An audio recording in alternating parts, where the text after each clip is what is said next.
Welcome back, folks, to the CC Zone. I'm Brankos, joined by Orion, as this is episode 8, season 2. Orion, how you doing? Yeah, I'm doing pretty good. It's been a little while since I've been on the podcast, so I'm excited to be back. Yeah, I know you keep dodging us, especially after the fact that you said you would be perfect in pick'ems after a certain point. So you've been gone the past 2 weeks. So Hey, I'm still pretty high up in terms of the win percentage. Not quite perfect, but I think Silver is still slightly ahead of me. I think Flay is kind of up there too, but other than that, I'm still doing pretty good. I'm not, the bottom or anything. yeah, all right. Well, Orion, before we get to the Wednesday and Thursday teams, I did want to take it a couple of minutes just to say, earlier today I had a video come out that was a interview with Zernian. And while my intentions were to highlight an issue, I got lost in the sauce, so to speak. I got really into focusing on the issue rather than the player itself. And um, while I did have positive and negative feedback from the video, you know, the negative feedback was, had weight to it. It had credence. And, for the players that did reach out to me, with negative feedback, thank you. Because if we're going to get any better, whether it's journalism, esports, whatever, we got to be able to take the good and the bad. And then also to DNX. I'm sorry if my video had frustrated you guys, had any hurt feelings towards it, because that was not my intention. But also, I felt bad about it. I felt bad and I reflected on it. Um, that's not what my intentions were, and but I also appreciate the feedback, from DNX and from other players. And um, I've only been on the esports scene for about since October, and so I feel like, yes, some of it is the fact that I have not a lot of experience in esports, so Orion, but Mhm. also I tried to tackle an issue that I was underprepared to tackle. And this is me promising to you guys that I'm going to get better at that. Because the last thing I want is to have an organization or players feel like I'm not going to give that. I don't want them feeling I'm going to put forward a piss poor effort in that. So, we'll get back to the show and everything, but I just wanted to get that out there. So I wanted to get that off my chest and apologize on my behalf. And so, I will put out a new interview with Zernian. It's either going to be later tonight or it's going to be tomorrow. But I hope you guys enjoy it, and I'm sorry about all that. But getting to it, Orion, Mhm. Wednesday has been such an amazing time, and we are about to end up with the best game of the season, in my opinion. Yep. We're gonna have a matchup between DNX and Hardhat, but to get to that point, I mean, think about it. DNX had themselves I would say, a pretty nice matchup. They took down Collective Effort at 2-0. And what I mean by good for them is the first game was a forfeit due to some circumstances. But game 2, we saw them have, Zerny on the Rakan, and we saw the rest of them play so well around, Philly B's Akali. How'd you feel about DNX this week? Besides obviously the game one where we had a bit of a client issue, it's where they had unfortunately had to FF. I do think DNX did what they needed to do to secure the win over Collective. I would have really liked to have seen, at least a minimum of 2 games from Collective, especially since this is a team that has the potential to be a pretty spot on team. But DNX did their job. They didn't treat them as if they were a 6th place team. They played their usual type of style and ultimately did secure the victory. So good on them. I do think, obviously, going into this week's matchup, it is the matchup of Wednesday's group that everyone's been looking for this week. It's DNX versus Hardhat Zone. Both teams kind of have their own, I would say, unique style that they play for. Hardhat Zone is very fast. They try to win their games around the 20-25 minute mark, but I do believe it was Panzora that came on and said that they have very strong tendencies that they often go for in their draft, which I can't agree with Panzora. Usually, like, their bot lane is very, very often the same couple of picks just about every single game. So hopefully they will be able to have some different adaptations ready for DNX.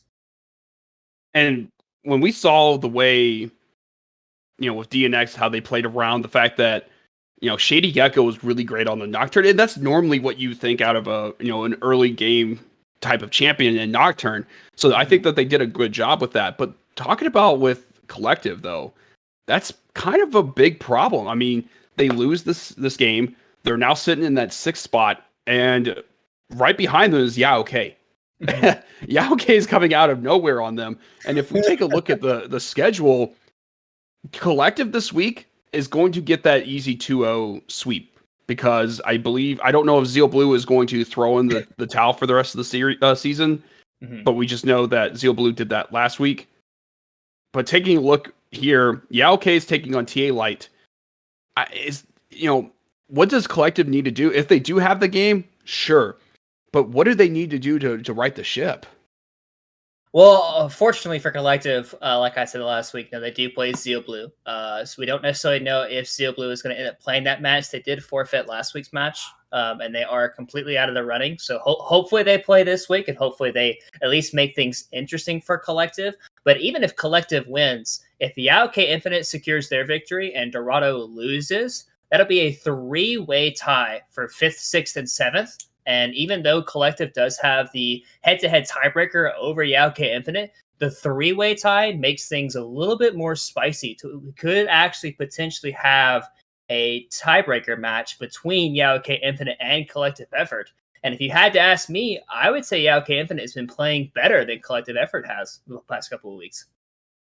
But here's another thing, is that if Yaoke, speaking on them, is that they take on TA Light. If they beat TA Light in a sweep, and Collective gets their sweep because of the forfeit, Dorado has to do something, right? They can't get swept, or I think they're out of the playoffs, right?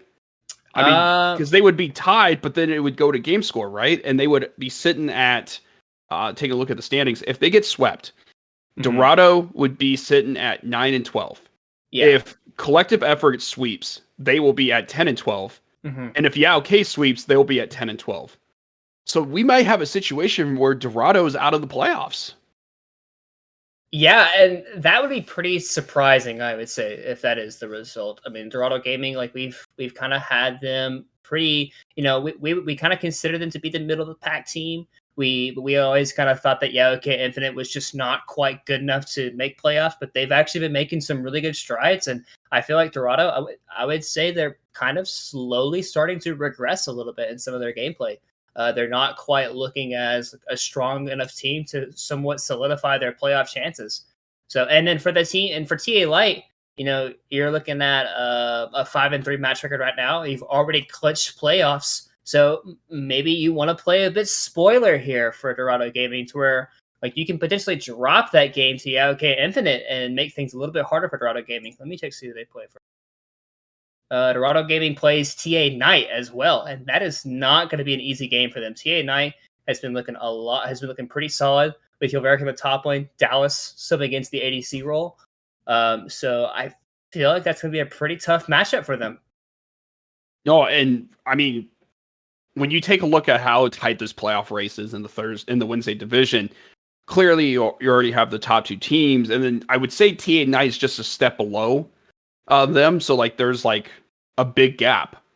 And so I think TA Light, if they sweep Dorado, that kind of puts them in the same spotlight as like TA Knight. But yeah, okay. I mean, this past week, yeah, it was a 2-1. But like, can we talk about how Elsa from Frozen might be? If Panzora didn't exist in the division, could we be looking at the way Elsa from Frozen's playing as potentially the top laner in this division? Yeah, he's definitely been making some waves. I feel like, especially for top lane as a role is typically overlooked in a lot of things that they accomplish. Obviously, Panzora is a kind of guy that's been like taking over games from top lane, so it's very easy to look in his direction and say, "Oh, this guy's #1 guy by far." But for 2, 3, 4, 5, it can be very easy to kind of overlook a lot of the top laners in this league. I do think he has been playing very, very well. He's been playing that kind of carry style for Yaoke Infinite. And I mean, they've been looking very, very. I mean, obviously, they took a game off DNX, and then they 2-0'd Dorado, and then they 2-1'd, I believe, their past couple weeks. So they've been actually steadily improving all these past couple weeks. And I feel like I wouldn't necessarily say it's been off the back of Elsa from Frozen, but everyone on that team has been stepping up, and I feel like they've also made some pretty important roster changes throughout their split so far, and it's been working really well for them. And another team that we've been talking about, Dorado. I look at them and I'm like, this is a team that we had spoke to. I think it was either ownership or someone from management that talked about how, hey, we have one of the best top laners and we have such great synergy. And you kind of saw that in game one against TA Light. We saw Moonshot was dominating on the Graves, and we saw Sev playing the disintegration ray to perfection. With the gosh, Talking about Vel'Koz? yeah. See, I for whatever reason, the only word coming to my head was Cthulhu, which is not correct at all. But Vel'Koz was, they were doing really well on Vel'Koz, and it just didn't feel like they capitalized on the rest of the way that game played, right? I just felt like maybe if they had swept, they wouldn't be in this position, but now they are in a dangerous position, dangerous spot of losing their playoff spot. But going off of how we've been impressed with them, what have you seen from Hard Hat Zone, and why are you interested in this week 9 matchup? I know there's a lot riding on this one. Yeah, there's a lot riding on it. I mean, obviously, the two best teams in Wednesday's group by far. I don't think any team has really. Obviously, they've both dropped games. Hard Hat Zone has dropped 2 games in a series before. DNX only dropped the 1. But I think when both teams, or at least when Hard Hat Zone has had their full roster, I believe they haven't dropped a game yet. So in terms of like looking at it from that perspective, but I do think both these teams, especially for Hard Hat Zone, the one thing that I really like about this team is once they get the ball rolling, they are very, very consistent on just like snowballing that through all the way through. They're not really a team that, they get a lead and they just kind of just wait it out. No. This team, they get a lead and they stomp you down in your throats, but around the 25-minute mark, they leave you no room to breathe. But I feel like DNX as a team, they're very controlled. They play very, very well around their mid laner, Vier. The guy is a bit of a rock in the lane. He just doesn't lose. And he's very much a champion that's just he'll just play a blind pick his mid laner, and he says, okay, I don't care what this guy plays. I'm gonna go even or I'm gonna win. But for Hard Hat Zone, they play a lot around alternative. And this guy has been showing up week in and week out and stomping people in the mid lane. So that could be a pretty high key matchup just in that lane alone. And then you have obviously Llama, Shady Gecko. That's 2 very top junglers in that matchup. I mean, both of these teams have like probably the top 2, maybe top 3 of all their roles from top to bot. So it should be a pretty fun game to watch. And I would think we would be doing a disservice if we didn't mention the fact I would love to see this top lane matchup. Mm-hmm. This is kind of feeling like how, like within the LCS, where everyone talks about Summit on Cloud9, and then we see Someday and them destroy, Summit. I have this feeling that maybe if they find a way to take down Panzora, Bennett has the tools. I know we were talking about like Elsa from Frozen being, this top laner in the division, but like Bennett has either been really solid or has been one of the reasons why they win. And so I think that Bennett has the tools to, to maybe take this matchup. Because has Panzora been really challenged so far this season? Because I know that there's some teams that they have made some changes, or they're like, hey, we had an E-sub, but he also just dominates whatever lane he's been in, right? So I think this is going to be a great match. I think it's going to be a 2-1. I really do think this is going to be a 2-1 situation leading to playoffs. And it's sad to say, with Zeal, like moving on, I think Zeal Blue, honestly, forfeiting, it's not a great look. You kind of want to see your teams, fight for their spots in the, in the CCS. Why throw in the towel like that? Just play out the games, right? But Red Panda Gaming, they did pick up, Gregorio. And they did promise, hey, we're going to go out fighting. We're going to try to take a victory off of someone. Do you think they have a chance to win this week? I mean, they're taking on Blue Esports Fire, which is a team right above them. Do you feel like that's going to be on? Should that one be on CCS Ocho? Um, I do think Red Panda Gaming has a chance to be Blue Esports Fire. I don't think there's a tremendous gap between other teams. I mean, obviously, both teams are towards the bottom of the standings, and with the addition of Gregorio coming on to Red Panda Gaming squad, I mean, we could see a potential different team. I mean, obviously, the game doesn't really matter a whole lot for Red Panda Gaming, but it does matter for Blue Esports Fire, as they do still have a very slim chance of making playoffs. Like, I'm pretty sure there's a lot of things have to go their way in order to just have like a potential tiebreaker. Because I do believe their rescheduled match against TA Knight is this Friday. So they will have to go. Well, actually, if they just win their next two sets, that puts them at 4-5. So Can you imagine Blue Esports just pulled that off? yeah, so they actually do. They have a lot better chance than what I originally thought, because I kind of forgot about the the additional match because Riot decided to have a bit of a fun with April Fools, so couldn't play their match, unfortunately, because they had to reschedule.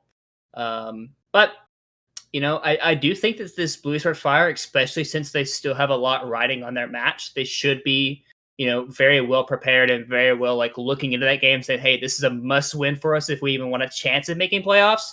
And if you drop that game, that puts you at 2-6. And even if you win that next match, you put it at 3. But you're also playing against TA Knight, who they're trying to solidify themselves as that third team in Wednesday's group. So they're still fighting for something, as they do want to be the higher team over their sister team, who is currently in fourth place. So I would say Blue Esports Fire should be wanting to win that matchup really, really, really hard. But Red Panda Gaming could play a bit spoiler here for them. And let's talk about this last team in the Wednesday division, which is TA Knight. We touched a little bit around them, but I think this is a team that has the tools to make a deep playoff run. Mm-hmm. I know some people are saying, well, the roster changes they made and putting Overic in the top lane and you bringing in Dallas. But I think Snow Life is a pretty good support. Mm-hmm. I think their roster as a whole is just gelling at the right time. Do you think this is a team that either DNX and Hard Hat should be wary of, when it comes to the playoffs?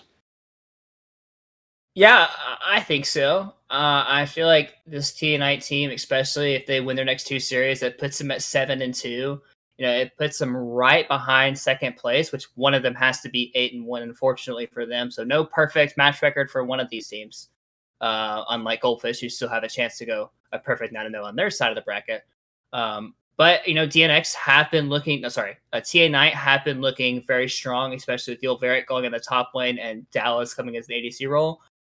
Personally, like my first thought of the change that happened was I was a bit skeptical. I thought Yulveric was probably one of, if not the best ADC in Wednesday's group, and then all of a sudden you're replacing him and putting him top lane. So, if they have that much confidence in Dallas, there's no reason not to think that this team is a highly rated team, as long as Yulveric is able to perform in the top lane role, which I feel like he has been doing. So, if he's able to match, like let's say they play against DNX and he's able to match Panzor on that top side, and then we have the bot lane of Dallas and Snow Life, who have been performing, pretty solidly. If they're able to kind of keep up their performance, then I feel like they can potentially take some games and maybe even potentially be a threat in a best of 5. All right, now let's move to the Wednesday division. Top team is Goldfish Gaming. I mean, they day in and day out, they are destroying their opponents. Yes, they've dropped 2 games, but I mean, 16-2 is 16-2. I mean, you're destroying opponents. The last few times I think have been sweeps. 2 weeks ago it was a 2-1 just because there was that sweep backdoor that was done by TDR. But they take on Shadow Z, they sweep them. I just think that this is just Goldfish Gaming's division to win. Anything less than a championship of the division and going into grand finals is a disappointment. And do you think that's fair to put that expectations on this team? Yeah, that's pretty fair to say, especially because in terms of the regular season, their last week is Grinchy Goons, so they should be able to kind of handle business against them as long as they don't do any trolling or any for funning. That should be a perfect 9-0 match record for them. And then going into playoffs, I feel like this team just has a really good understanding of what all of their players' like roles are. No one really tries to kind of step over their boundaries. They all just effectively play the game at a very high level. And I just don't think the Thursday group teams, they just don't quite have that same level of expertise in their roles. And unfortunately, they're just not quite able to bring it all together, which is why Goldfish Gaming is showing such dominance in Thursday's group. No, I agree. And when I took a look at how things have been playing out, I just, you kind of wish that like maybe like Shadow Z or TDR was able to take them down, just so you could say like, hey, who's definitively the second best team in this division? Because I mean, it's like a log jam. It's like if a clown card pulls up and you're just like, how many people are in there? I mean, you've got Horizon Gaming, Shadow Z, and PGO are all tied, and then right behind them is literally TDR, Iconic Severance, and Sensei Squad. And then hanging off the bumper, just dragging around the ground, is Zeal White. So, like, all these teams could make the playoffs, and you can't say there's a definitive number two. That's so bizarre, but it's also making for a lot of fun what's going to happen in this last week. Yeah, for sure. I would say the team that is the most unpredictable out of them, it probably has to be PGO. I mean, when you lose to two of the probably like the very bottom teams, and you still have a chance to be all the way up in second place, but in the season, that just shows like how, like I guess the disparity between like Goldfish Gaming and then everyone else. I do feel like the second place team is probably going to end up being. Let's see. Let me check who they play. I want to say Horizon, but at the same time, Horizon does play PGO in week 9, so that should be a banger of a matchup. And then we have Shadow Z playing Zeal White, so Horizon and PGO could kind of play spoiler against each other, and then Shadow Z could eventually just kind of sneak up into that second place position if either of these teams aren't quite careful. But we do have another pretty important matchup as well, as we do have TDR playing Iconic in terms of the standings. That could potentially knock either one of them out because they're both sitting at 4-4. And then Sensei Squad also at 4-4 as well. So, this last week there's gonna be a lot of very spicy games in Thursday's group. I love how in the chat, Elsa the Queen is saying like PGO peaking at the right time. I think that they it's like they went to go face the boss, which was CPO, but like the creature was already dead in the cave, and you're like, oh, I'll just take the loot, which was a 2-0 forfeit sweep. Mm-hmm. But taking a look at some of these other teams, I mean, Horizon Gaming just seems to I don't know what's going on with this team. It just feels like they are. Does it feel like it's just not clicking? I mean, like they've gone through so many roster changes, and now we're seeing the fact that this team is struggling out of the gate, multiple times with teams. I mean, Iconic, it's like a wrestling gimmick. It's like, okay, don't go to a game 3 because like that's their gimmick. Like they're gonna win game 3s. But like, you take a look at game 1 and you go like, all right, is this the one, right? Is this the one that they win? And then you're like, okay, game 2, and then you get to game 3 and you're like, what are you doing? And this is something we talked about earlier in the season with Horizon, is that Horizon was like taking too long to win games, much like Dorado. And now it feels like some of that is starting to come back to bite them. And what does Horizon need to do to fix this? I think a bit of it could be just kind of like instilling some confidence in themselves once again. Like obviously, like this team has gone through some various like variations, and they have been kind of struggling to get their footing in recently.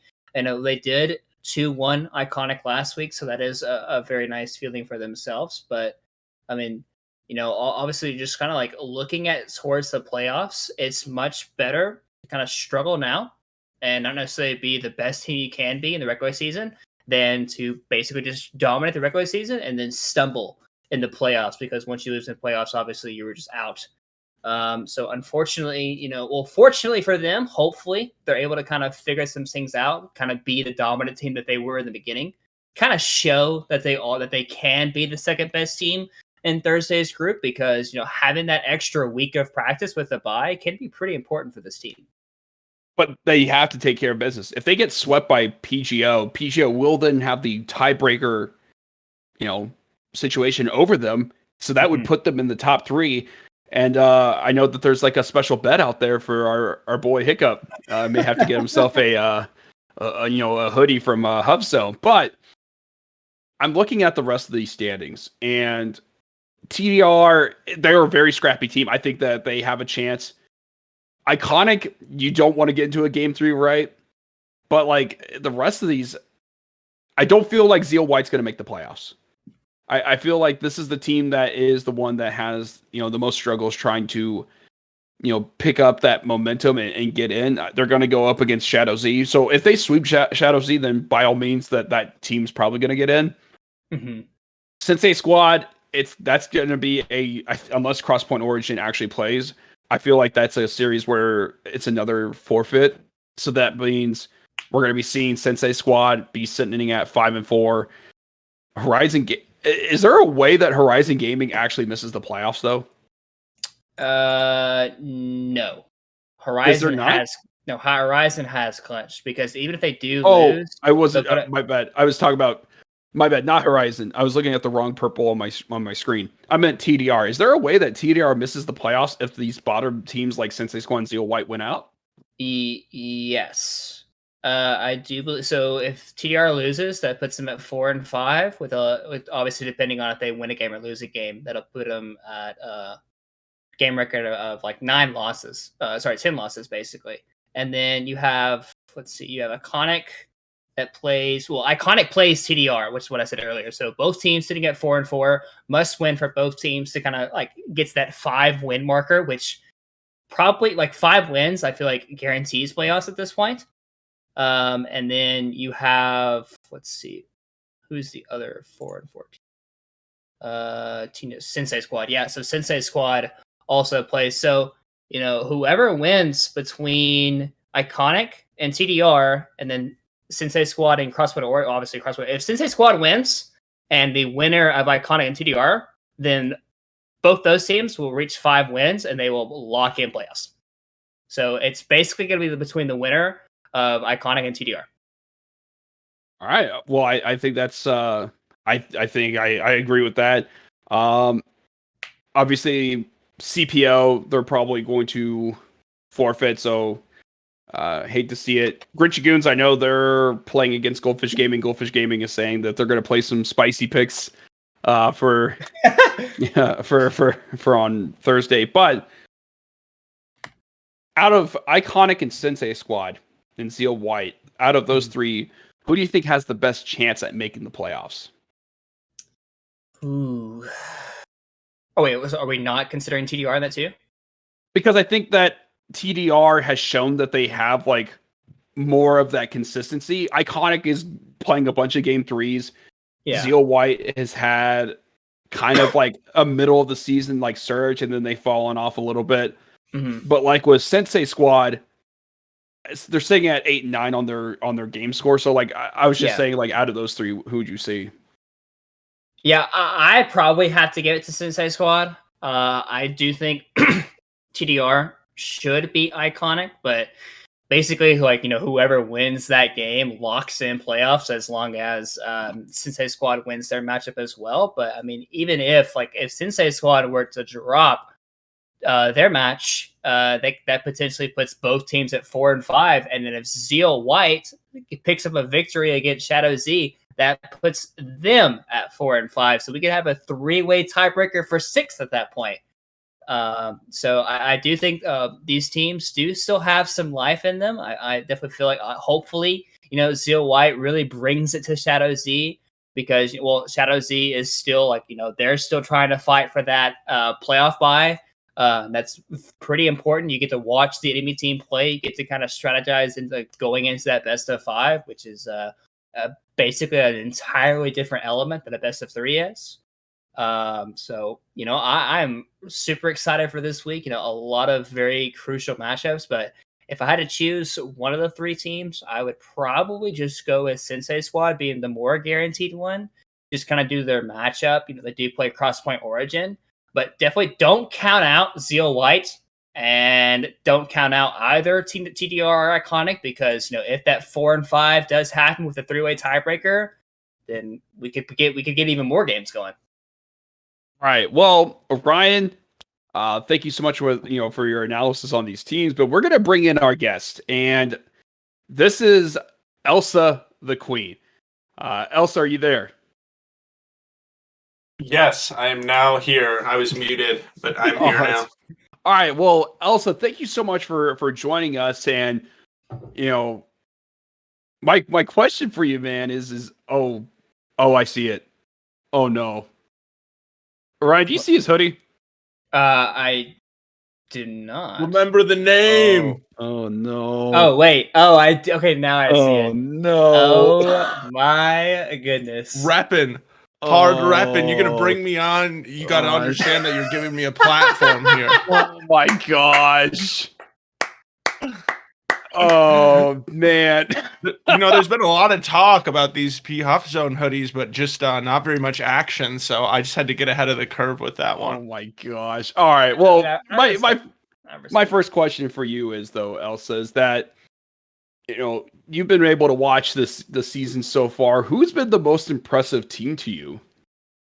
Well, I'm going to admit that I'm definitely a little bit biased. I definitely do prep for help the casters prep for both days. I'm always there watching, faithful CCS fan on Wednesdays as well. But I've been more involved with casting on Thursday. So I'm going to have to shout out my boys, Goldfish Gaming. They've definitely been super, super exciting to watch. For me, from a production standpoint, seeing a team kind of return to the league, especially with a lot of the same players, and manage to up their game has been really, really fun to see. It just really reminds me of the way that we kind of see that development in sports and all sorts of different sports all around the world at all kinds of levels. So it's one of the things that I love about sports in general. And Ryan, you're one of the color casters, and Elsa, you can speak on this as well. What's it like watching the growth of the production value from what it was last year to where we're at this year? Orion doesn't know. Yeah, I was about to say. I was part of the CCS last year. But I was saying that this is one of our color casters that joined in, so you got to see what it was like before that. What's your thoughts on that, Elsa? Yeah, I'm just going to say, Orion's spoiled because he didn't live in the days of the Microsoft PowerPoint streams of Flay. But yeah, no, I think I'm glad that you brought that up. I'm lucky enough to be the department head for production at CCS. And I know just, not just myself, but really everyone in the department has worked really, really hard to up our game. And a big part of that has been bringing in additional talent like Orion, lots of different names to say, I'm going to miss them all if I say them. But anyways, so we've been really happy with the casters that we've been able to bring in and, kind of develop our skills alongside each other. Then, of course, shout out to our streamers as well. Like I said, most importantly, you can actually see the game happening. So really proud of them too. And, we're just continuing to improve, continuing to get better. So it's really exciting for me personally. Well, I got to ask you, Elsa, what was very impressive and crazy to me is the other day I was watching, they were watching the games in the CCS watch party, and I was at work, and someone had sent in a screen grab, and it was showing all of the different amateur leagues playing at one point, and I think it was like either CCS2 or CCS1 was sitting at 70 viewers.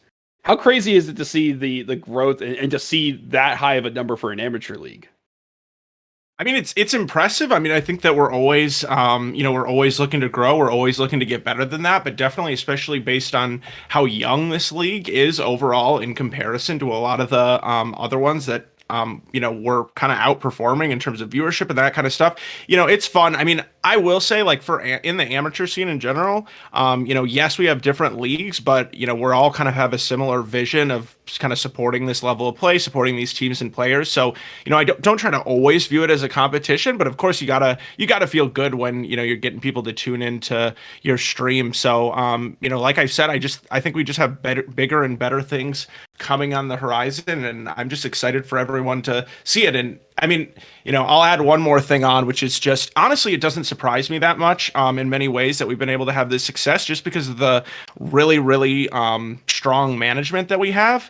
I mean, it's really fun to make fun of Flay, our owner, but like this dude literally puts in like at least a full-time job's worth amount of effort in making this league happen. And if it wasn't for him as well as the other admins as well, it wouldn't be the same experience. So shout out to them too. And Orion, since you're part of production, color casting, what's been your favorite game so far this year that you've called? Oh snap! Let me think about it for a second. Honestly, I'm gonna go ahead and kind of speak about the future. It's probably gonna be this Wednesday. Yeah. Like it's the most hype match that for Wednesday's group. But like basically since lock-in, we've kind of just decided that okay, these two teams are the teams that are gonna be the best, and we've had to wait 8-9 weeks to finally decide who really is the best. And one best of three probably isn't just going to say, okay, like this team is the best team, like by far. But Wednesday's match is going to be really exciting to cast. I'm really excited for the opportunity. Also with my play-by-play Lindor, the guy's a bit of a smurf. So hopefully it's going to be a bit of a banger for not only the production but also the gameplay as well. Well, Elsa, you have. I've been very impressed with your guys' production. From the color casting, the pre-game show, the post-game interviews. When you heard the other week when things had gone awry and we were resorting to Flay, what was that like when we heard that Flay was going to be casting? I mean, it's always the worst case scenario, like we really try to get anyone in there before him. I mean, because it's not a good look for the league in general to have someone like that representing you. But no, like legitimately, he is the last person that we would put in because we really value giving people a chance to cast and stuff. But honestly, it's just another example of kind of his dedication to fill in as needed, which is what a good leader will do. But yeah, I mean, like truthfully, it is the worst case scenario. So we make it work. Man, but I gotta tell you though, what has been super impressive about this year is that we have gone from 9.5 teams like last year to 10 teams this year, or not 10 teams, 20 teams this year. And you have kind of like the old and new, right? And I've been very impressed with seeing how Goldfish Game has been playing. And then you got DNX and you got Hard Hat. For you, Elsa, how cool is it to see that this isn't just, hey, we have, Hub Zone and all these guys that from last year dominating, but it's like, no, we got some new blood in here that are playing really well.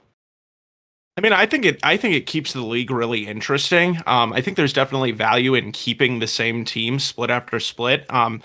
Like I said, just kind of to develop their skills, see them improve. But at the same time, not every team necessarily does improve split after split. So bringing in, fresh blood, as you kind of say, like these new teams is really fun to watch. And also coming into our second split here, our summer split being the kind of the test split, we had our ducks a little bit more in a row such that we were, I think, a little bit more attractive to some of these teams that are really strong kind of across the board, not only in CCS, but in other leagues as well. So it is fun to just kind of see the general level of gameplay rise. I know there's been a lot of conversation, and it's true to some extent about sort of the gap between the top teams and the bottom teams. But, we've still seen the bottom teams take games here and there, and we've, seen some of these stories kind of develop at the end of the split, like, teams like okay kind of jumping up. So I like seeing all that like really strong new talent, but I also love something I love about amateur in particular is at this level of play, anybody can take at least a game off anybody if it's the right day. So it always stays interesting as well.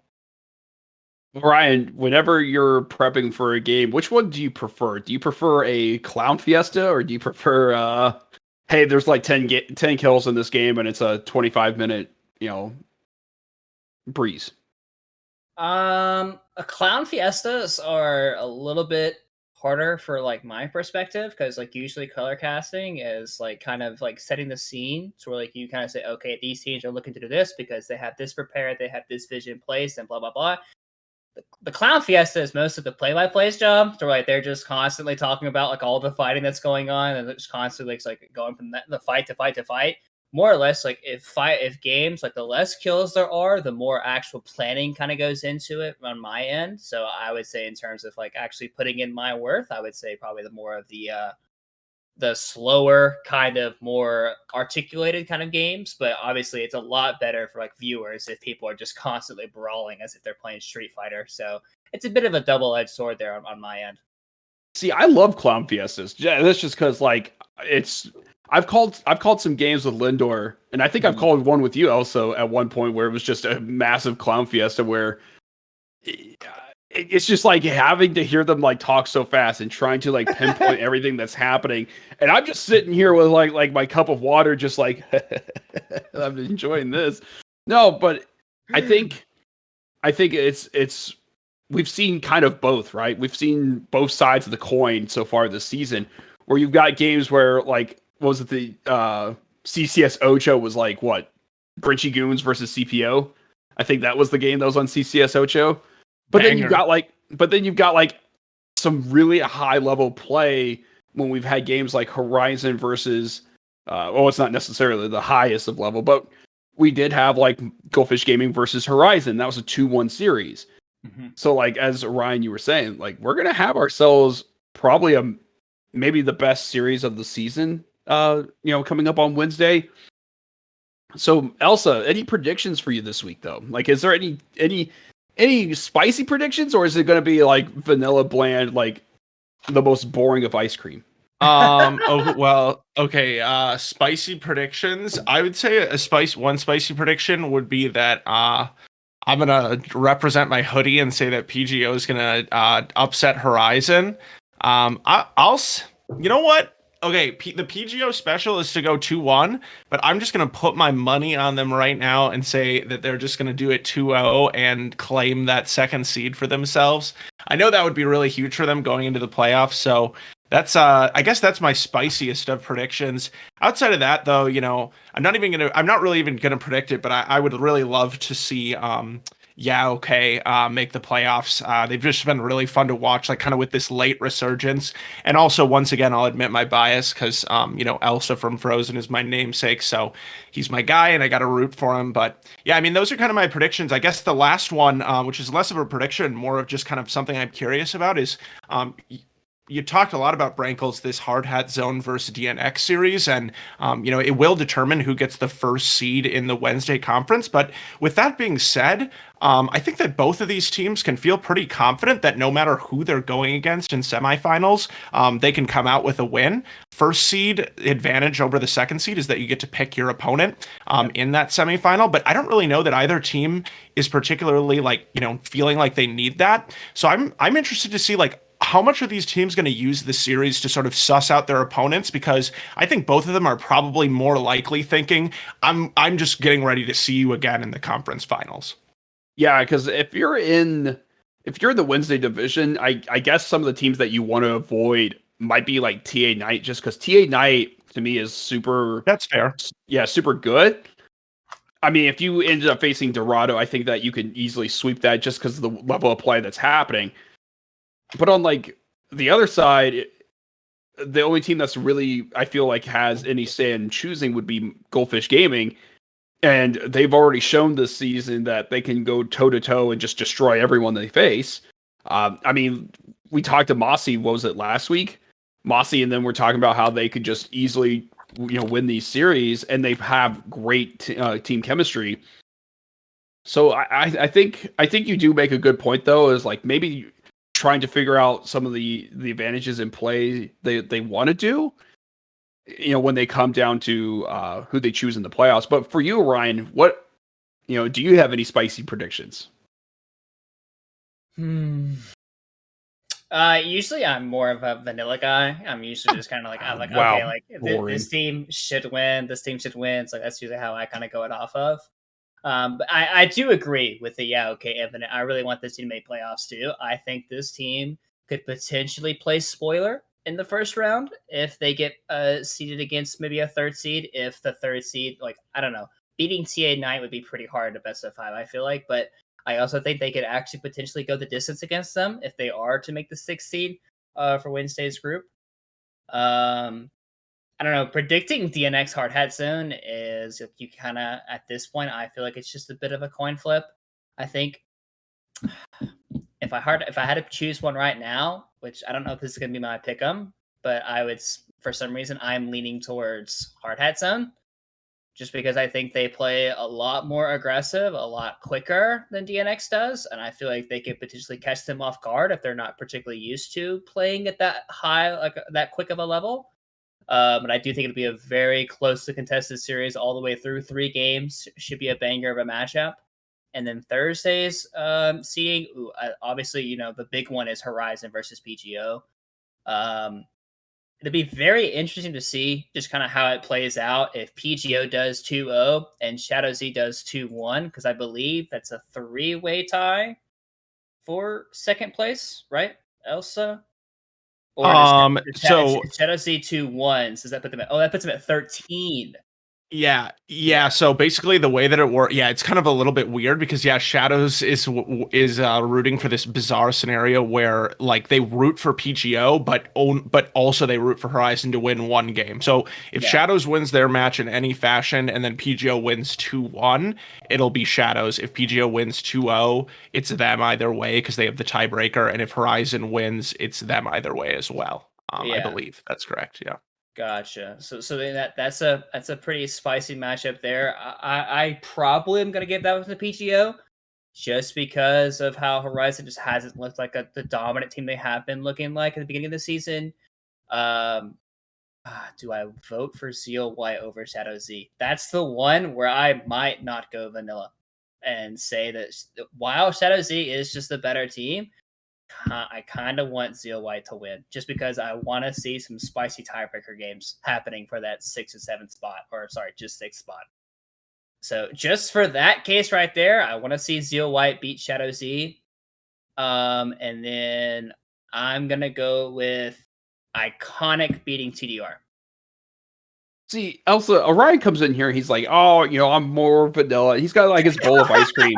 And his way of saying, oh, I'm adding spice is that he poured a little bit of like, cherry juice and a little bit of a cherry on top. He's like, that's how I spice it up. He picked Zeal.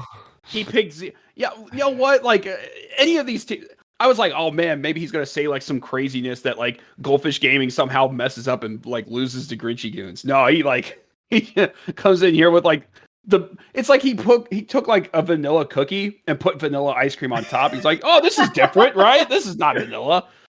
No, but I think honestly, I think Goldfish Gaming easily like sweeps Grinchy Goons, even if they're playing some meme champs. But I actually am going to say PGO sweeps this week.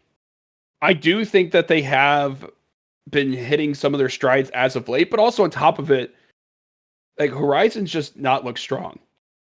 And on the other side, I think that TA Knight, they're going to be the 3rd best seed. And I think what's also going to happen is that I would not be surprised if DNX actually sweeps this week.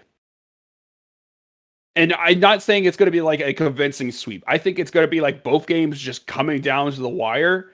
And it's just going to be like a coin flip battle in front of the Baron or in front of like Elder Drake. And that's what decides the game. So I think it's going to be a 2-0 in that sense. Mossy sitting there saying PGO will never sweep. They're a best of 3 team. They are. No, a best of 3 team is Iconic. All right, that's the best of 3 team in the CCS. But yeah, no, I think it's going to be a 2-0 sweep by DNX, and that's maybe that's my spicy pick. Also, I think Yaoke gets into the playoffs, and I think Collective doesn't. Or no, I think Yaoke gets in there, and I think Dorado doesn't make the playoffs. Yeah, I think that's what happens. Yeah, I was about to say the only way Collective does not make it is if they somehow lose to Zeal Blue. Yeah, wait, hold up. Both of them don't show up. Did they both get the forfeit loss? I don't know. That's a good question, honestly. Oh man, they're gonna show up. comp rolling from Flay on that one. But no, yeah, I think it's gonna be. I think this week is gonna be great. I think it's gonna be some great matchups. Orion, obviously, you're calling the Wednesday match. Yeah. Between these two juggernauts. But Elsa, for those that are out there that are that watch the CCS and amateur, like, is there any, what should people do if they want to get involved with with production or get involved with play-by-play and stuff or color? Because I know we've had players like Sultan and them come through your system. So what should people do if they want to get involved? Yeah, definitely. So we're always definitely looking for more people who are interested in casting for sure. So I mean, if you want to get involved, definitely just let me know or let Flay know. Basically, drop a comment on the Twitch with your Discord or your email. I guess I could send you an email. So yeah, I mean, just let me know for sure. I mean, but actually, like I said, we really value. I mean, let me start over. When I came to start casting here last summer, I think it was like around June. I'd never casted like for an actual league ever before. I used to cast like pro games and stuff for fun, just with my friends. We're the only ones listening. And I am like just incredibly grateful that I was given a chance to be able to cast for CCS in the first split because some leagues don't necessarily give people who are brand new a chance. I'm not like trying to flame any specific leagues or things like that. I just know that that's something that as a league overall we really value. We value bringing people in and developing that talent, allowing you to develop your skills. So if that's something that you're interested, we're definitely the place for you to be. All right. Well, guys, thank you so much for tuning into the CCS or not the CC zone. Alliteration. It's about the CCS. Listen, I had a long weekend with covering fires and things of that nature. But Orion, thank you so much for coming in, and Elsa, thank you so much for being a guest for us on this week. And guys, don't forget that we have matches on Wednesday and Thursday. We have the analyst desk. That's going to be on Wednesday. We'll have reaction videos afterwards. And we have playoffs starting soon. So that's going to be really exciting. But like I said, thank you so much for tuning in. We'll catch you next time on the CC Zone.